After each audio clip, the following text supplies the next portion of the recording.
आवन हो न हो। राम और लक्ष्मण को सौंप दिया विश्वामित्र को। विश्वामित्र जी राम लक्ष्मण को लेकर चल पड़े अपने आश्रम की ओर। विश्वामित्र जी के आश्रम का नाम क्या है? कितने लोगों को पता है? रामायण तो खूब पढ़ते गाते हो। विश्वामित्र जी के आश्रम का नाम है सिद्धाश्रम। एक नाम इसका और है वामनाश्रम। इसी आश्रम में कभी वामन भगवान ने ध्यान किया था, इसलिए इसका नाम वामनाश्रम भी है और एक नाम इसका सिद्धाश्रम भी है। जब आश्रम की ओर भगवान बढ़े तो एक राक्षसी आई है जो अगस्त जी के श्राप के कारण ये ताड़का राक्षसी बन गई थी। ये पहले राक्षसी नहीं थी, ये अगस्त जी के श्राप के कारण ये दैत्य बन गए थे। इस ताड़का के पुत्र का नाम था मारीची, जिसको भगवान ने आगे चलकर निर्वाण दिया है। ये मारीची ही तो माया का मृग बना था, ये ताड़का का ही पुत्र है। ताड़का का अर्थ वास्तव में है क्या? थोड़ा सुधी श्रोता ध्यान से सुने। ताड़का का अर्थ होता है क्रोध। भगवान राम ने सबसे पहले क्रोध को जीता है। व्यक्ति को सबसे पहले अपने क्रोध को जीतना चाहिए। जो व्यक्ति क्रोध को नहीं जीत पाएगा वो लोभ को भी नहीं जीत पाएगा, मोह को भी नहीं जीत पाएगा और काम को भी नहीं जीत पाएगा। राम जी ने सबसे पहले किसका उद्धार किया? ताड़का। ताड़का क्रोध का प्रतीक।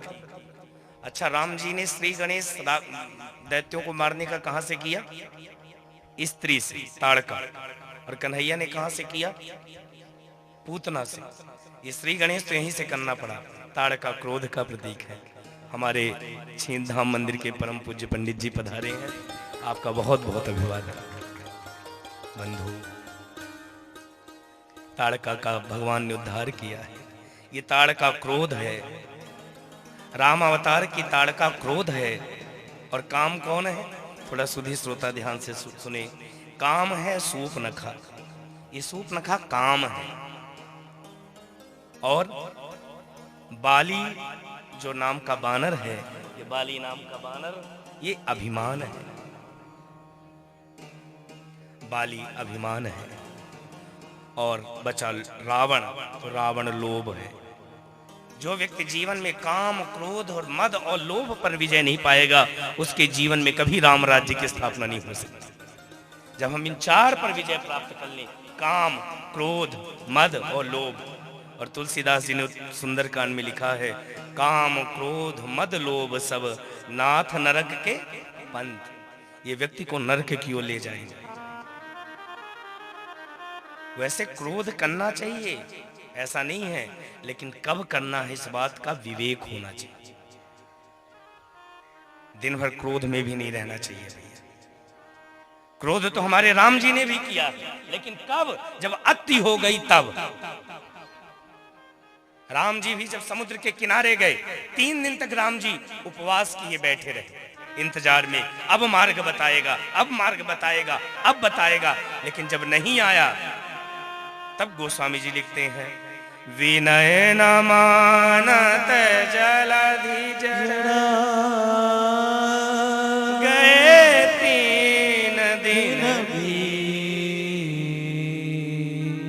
बोले राम सकोप तब, भय बिन होहि न प्रीत। वहां भय दिखाया है, लेकिन कब? विनय के बाद। पहले विनय। रावण को भी भगवान ने पहले बहुत समझाया है, लेकिन रामचरितमानस में भी लिखा है, जाको प्रभु दारुण दुख देहि, ताके मति पहिले घलेगी। जाको प्रभु दारुण दुख देहि, ताकर मति पहिले हरिलेगी। जाको प्रभु दारुण दुख देहि, ताके मति पहिले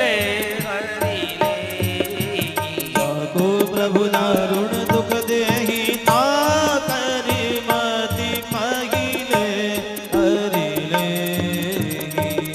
जाको प्रभु दारुण दुख देगी, जाको प्रभु दारुण दुख देगी, दारुण दुख देगी, दारुण दुख देगी। ताकि मति पहिले हरि लेगी, ताकि मति पहिले हरि लेगी। पहिले हरि ले, पहिले हरि लेगी। सबसे पहले भगवान ने क्रोध पर विजय प्राप्त की।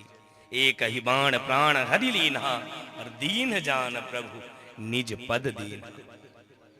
भगवान जिसका उद्धार करते हैं उसका सत्कार भी कर देते हैं, उद्धार ही नहीं करते। भगवान ने ताड़का को अपने साकेत धाम में बिठाया। देना तो कोई भगवान से सीखे भैया, हमें और आपको तो देना भी नहीं आता। वाल्मीकि रामायण में लिखा है, कि श्लोक में आपको सुनाता चलूं। वाल्मीकि रामायण में लिखा है, अवज्ञा ना दातव्यम, अवज्ञा ना दातव्यम कस्य चिल्लीतया पिवा, अवज्ञा कृतम हन्याद दातारम नात्र संशय। इसका अर्थ क्या है? किसी का अनादर कर कर, अपमान कर कर यदि आपने कभी दान पुण्य किया, सुधी श्रोता मेरे शब्दों को ध्यान से सुन लें। यदि अनादर पूर्वक, अपमान पूर्वक यदि हम दान भी करते हैं, तो ऐसा किया गया दान दाता को ही नष्ट कर देता। कभी किसी की अवज्ञा से दान मत करना भैया, दान आदर पूर्वक हो। और कलयुग में दान की बहुत महिमा है भैया। कलयुग में दान अवश्य करना चाहिए। दान सामर्थ्य के अनुसार हो, लेकिन दान अवश्य करना चाहिए। अपने बच्चे के नाम से दान करें, अपने परिवार के नाम से दान करें। दान केवल धन का नहीं होता, दान सेवा का भी होता है, दान ज्ञान का भी होता है। दुनिया में दानी, ज्ञान से बड़ा दानी कौन होगा भैया?